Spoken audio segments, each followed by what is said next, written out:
right, so now let's treat it. Okay, this is the heart failure. Okay, so what we see in the heart failure, it is a clinical syndrome of cardiac pump dysfunction, right?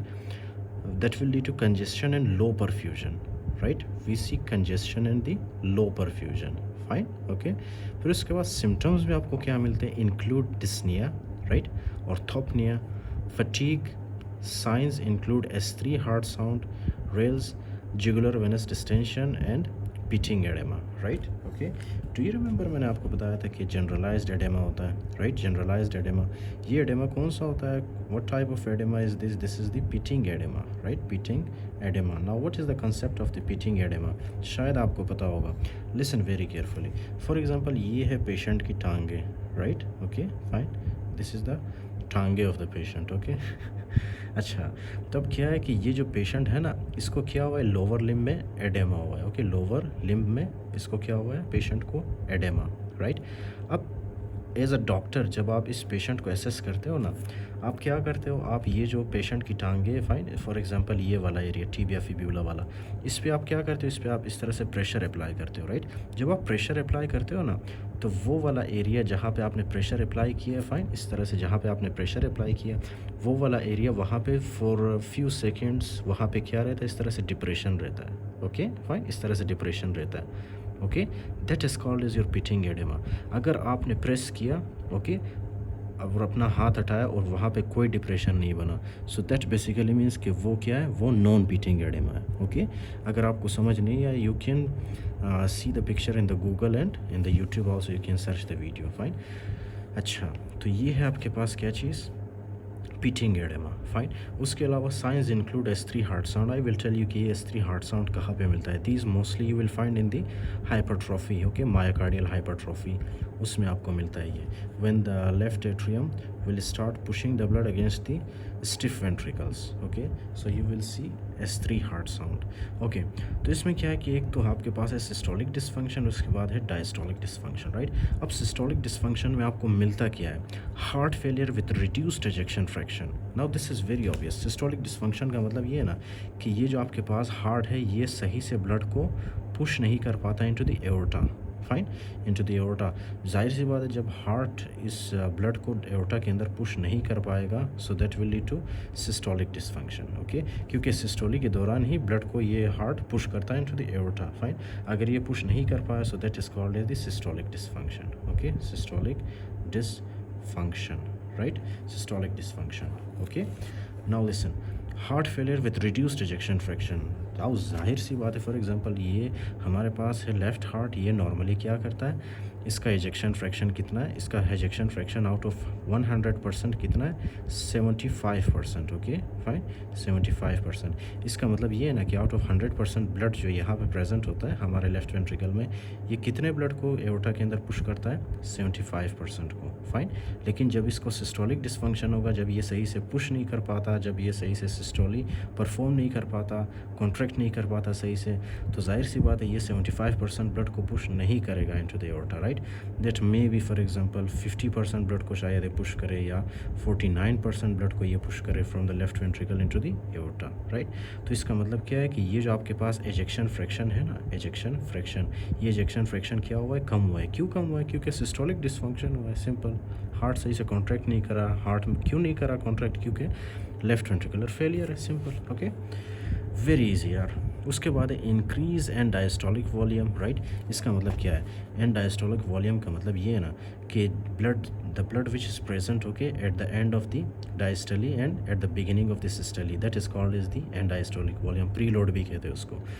Okay, in easy terms, okay, in easy terms क्या है, ये है आपके पास left ventricle, right. Okay, left ventricle, right. ये है आपके पास left ventricle, this is the left atrium. अब ब्लड का क्या होता है, यहाँ से पुश होता है हमारे लेफ्ट वेंट्रिकल के अंदर.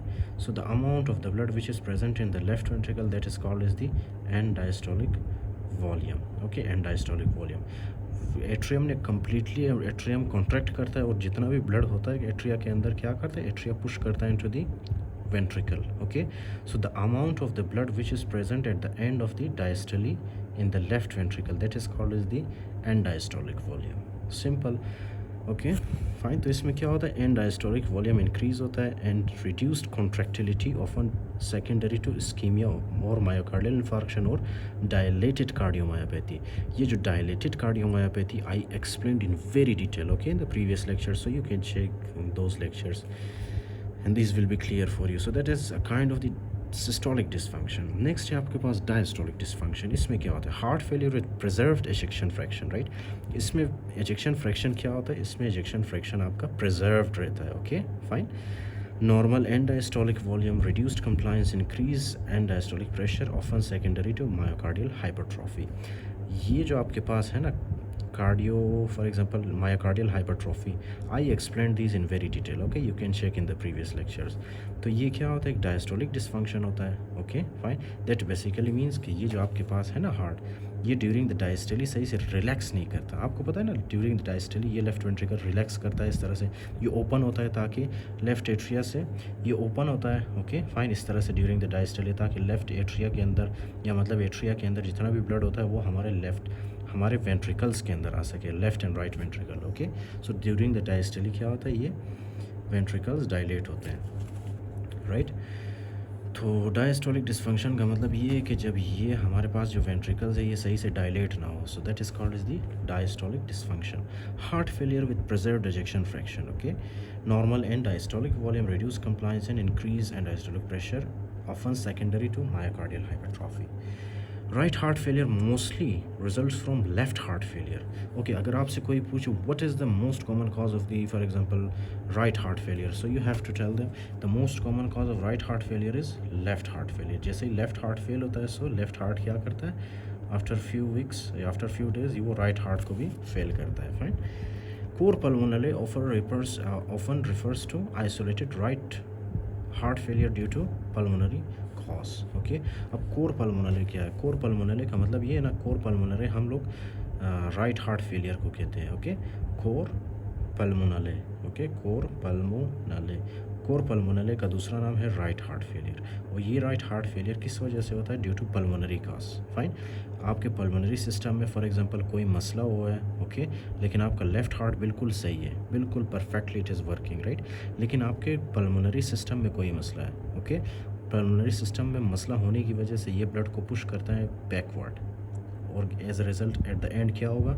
ये जो आपका राइट हार्ट है इसमें सबसे पहले हाइपरट्रोफी होगा, उसके बाद डायलेशन होगा, and that will lead to finally into right heart failure. So that condition is called as cor pulmonary, जब हमारा राइट हार्ट फेल हो due to pulmonary causes, okay fine.